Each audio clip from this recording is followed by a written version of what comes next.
Nous sommes reconnaissants du travail que le Seigneur nous vit, et spécialement dans ma vie. Le groupe m'a donné est plus que ce que je peux avoir la vie courante par les messages que j'entends souvent chaque soir aimé. Je suis du jour au jour fortifié et mon richement béni. Et notre bien-aimé Paul a introduit ce merveilleux thème et même la clé de la vie chrétienne qui concerne la croix et la vie chrétienne. Et ce soir, nous allons continuer dans cette même perspective. Nous parlerons de la croix et la vie chrétienne. Donc nous allons prendre Matthieu chapitre 16 du verset Matthieu 16 du verset 13 jusqu'au verset 18. Bon,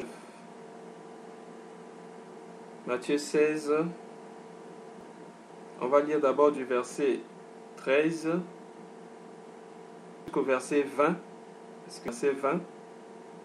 Et après, nous allons continuer, nous allons prendre l'autre partie du verset 20, verset 24.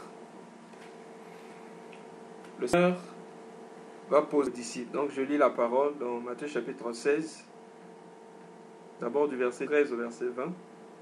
Jésus étant arrivé dans le territoire de Césarée de Philippe, demanda à ses disciples, « Qui suis moi le Fils de l'homme ?» Ils répondirent, « Les uns disent que tu es Jean-Baptiste, Élie, les autres Jérémie ou l'un des prophètes. Et vous, dit-il, qui dites-vous que je suis ?» Simon-Pierre répondit, « Tu es le Christ, le Fils du Dieu vivant. » Prenant la parole, lui dit, « Tu es heureux, Simon, fils de Jonas, car ce ne sont qui t'ont révélé cela, mais c'est mon Père qui est dans les cieux.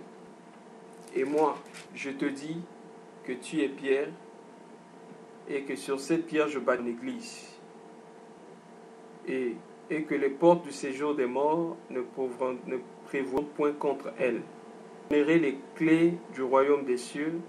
Ce que tu lieras sur la terre sera dans les cieux, et sur la terre sera délié dans les cieux. » Alors il recommanda aux disciples personne qu'il était le Christ. Amen.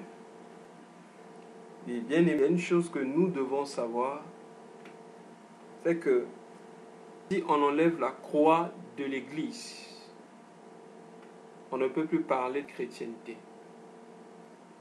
Sans la croix, il n'y a point de chrétienté.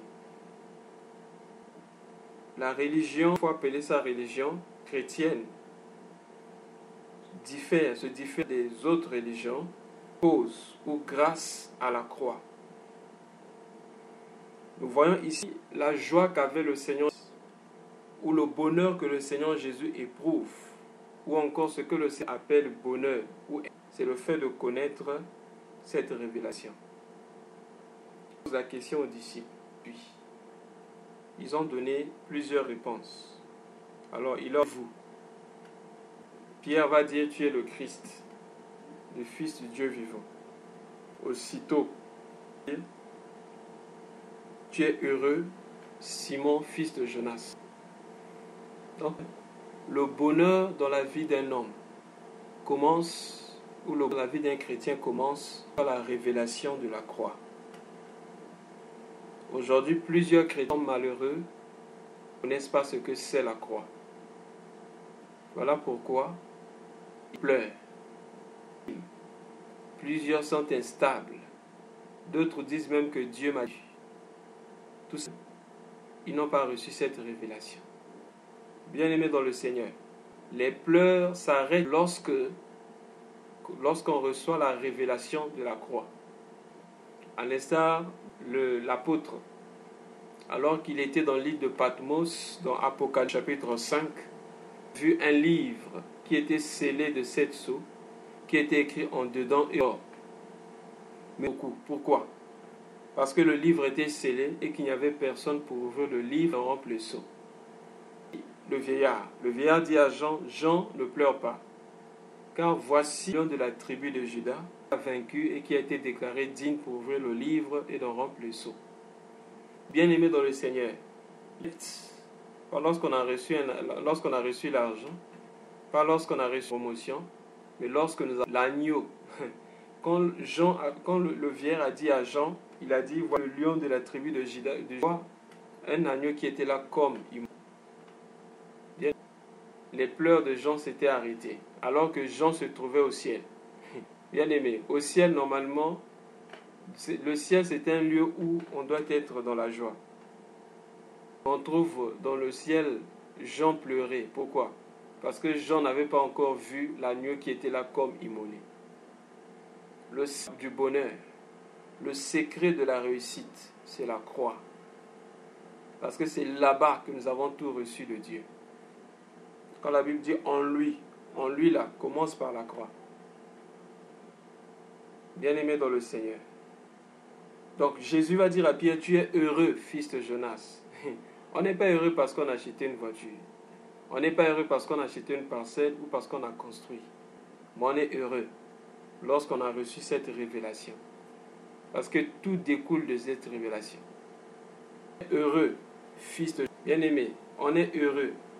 Le vrai bonheur commence lorsque nous recevons la révélation qui vient de Dieu. Parce que la Bible dit que toute parole d'homme soit considérée comme mensonge. Mais seule la parole de Dieu doit être considérée comme la vérité. Plusieurs chrétiens sont instables dans leur vie parce qu'ils écoutent plus les hommes qu'ils n'écoutent Dieu. Vous savez, le Seigneur a demandé, que dit-on que je suis? Là, il posait la question par rapport aux hommes, c'est-à-dire l'opinion des hommes à son égard. Les hommes ont donné l'information, que la révélation vient de Dieu. On peut recevoir plusieurs informations, des scientifiques, des professeurs, etc. Mais si, même des prédicateurs, on peut recevoir des informations. Mais si nous ne recevons pas la révélation de Dieu, nous allons continuer à être malheureux. C'est pourquoi le Seigneur dit à Pierre, tu es heureux. Pourquoi? Parce que tu as reçu cette révélation. Et le Seigneur, je te dis que tu es Pierre, et que sur cette pierre je bâtirai. Voici ce que les chrétiens de Rome, c'est-à-dire les romains, n'ont pas compris. Parce qu'il y a une église, on appelle l'église Saint-Pierre à Rome. Il y a la statue de Pierre là-bas avec les clés. Parce qu'on dit que sur cette pierre je bâtirai mon église. Bien aimé, l'église n'est pas bâtie sur pierre. Mais la pierre dont Jésus parlait, c'était la révélation qui était sortie de Pierre. Et cette révélation, c'est quoi? Le Christ. Alors, lorsqu'on parle du Christ, nous comprenons que cela parlait de celui qui devait venir au peuple. Cette révélation, bien aimée, dit, sur cette pierre, je bâtis mon église. Sur cette pierre. Or, la Bible dit qu'il est la pierre vivante. La pierre rejetée par ceux qui bâtissaient. C'est la pierre principale. C'est encore cette même pierre qui suivait les enfants d'Israël derrière pendant qu'ils marchaient dans le désert. Oui, c'est encore cette même pierre qui donna l'eau, qui fit sortir de l'eau lorsqu'ils avaient soif. Car c'est lui la pierre vivante qui donne de l'eau, de cette eau qui coule jusqu'à la vie. Voilà pourquoi, pour que les enfants d'Israël boivent de l'eau, il fallait, Dieu demande à Moïse de frapper au rocher. Or, le mouvement de frapper le rocher, c'était ça le mouvement qui s'est passé lorsque Jésus était à la croix. Parce que la Bible dit, il a plu au Seigneur de le briser, frapper. Le Seigneur Jésus n'a pas été frappé par les Juifs ou les Romains. Mais Dieu était derrière, là, était derrière. Donc lorsque Moïse frappait le rocher, c'était bien aimé le Seigneur, la croix. Il a fallu que Moïse frappe le rocher afin que le peuple boive l'eau de la vie. Voilà pourquoi Jésus passe par la croix et qu'il soit frappé et qu'il meurt. Lorsqu'il est reparti vers les eaux du ciel sont du Saint-Esprit.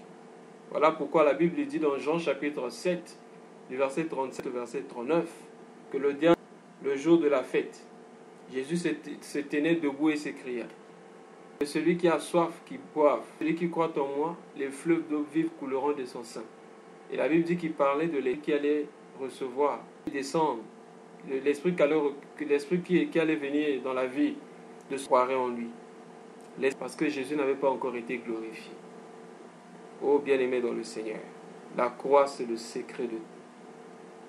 La croix c'est de la vie.